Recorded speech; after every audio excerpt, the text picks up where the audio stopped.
Welcome to another edition of Physics Videos. Our topic for today is interpreting pressure versus volume diagrams. In another video we introduced the P versus V diagram as a way to monitor the state of a system of molecules. It also allows us to calculate the work done if the system expands or contracts.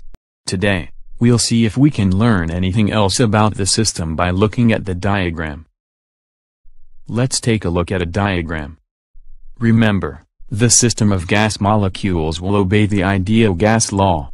This means that if either pressure or volume increases, then temperature will also increase. So, the states with the lowest temperature will be at the bottom left-hand corner of the diagram, and the highest temperatures will be at the top right-hand corner. Now, let's start analyzing different thermodynamic processes. The first will be when the system changes at constant pressure.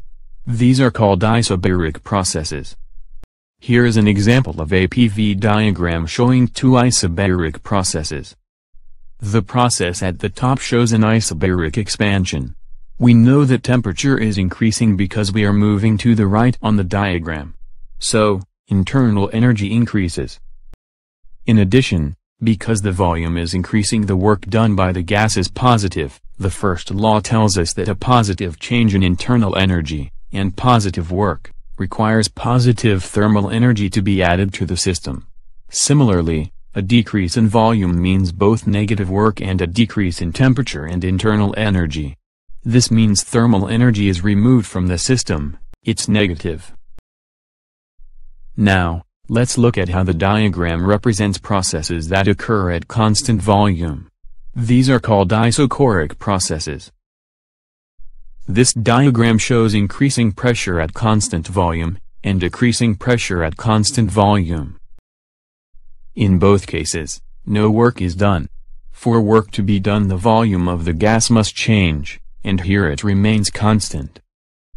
When the pressure increases, the temperature must also increase, because of the ideal gas law. This means internal energy increases. Since Q equals delta U plus W, if W is 0 and delta U is positive, then Q will also be positive. Thermal energy must be transferred to the gas. Similarly, when pressure decreases, temperature decreases and there is a negative change in internal energy. This means thermal energy is transferred out of the gas. The key to this kind of analysis is to understand how changing pressure or volume will affect the temperature of the gas, and the ideal gas law is the key. Our next process requires a constant temperature. It is called an isothermal process. To keep the temperature constant, this process must occur slowly. These two processes show the inverse relationship between pressure and volume. Because the temperature is held constant, there is no change in internal energy. Delta U is 0. When the gas expands, positive work is done by the gas. This requires that we transfer thermal energy into the system. Both W and Q are positive. And, when the gas is compressed, the volume decreases because negative work is done on the system. To keep the temperature constant, we must transfer energy out of the system. In this case, both W and Q are negative. So far, all of our processes have kept one property of the system constant. Isobaric was constant pressure, isochoric was constant volume, and isothermal was constant temperature. Our last process allows pressure, volume and temperature to change. The signature of this process is that it occurs rapidly. It is called an adiabatic process. Here is what adiabatic processes look like. The dotted lines represent isothermals, and are shown for reference.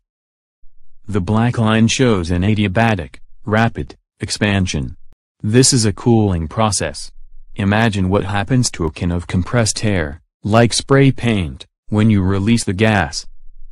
The can becomes cold. The process happens so quickly that there is no time to transfer thermal energy. So, adiabatic processes have Q equals 0. Expanding gas means positive work, but, since Q equals 0, the change in internal energy is negative. Conversely, If the gas is rapidly compressed, like pushing down the piston in a bicycle pump, the temperature will increase. Again, no thermal energy is transferred. This means W is negative, volume decreases, but delta U is positive, the temperature increases. These are the 4 thermodynamic processes that we will discuss. In a future physics video we will look at thermodynamic cycles, a sequence of processes acting on our system. See you next time.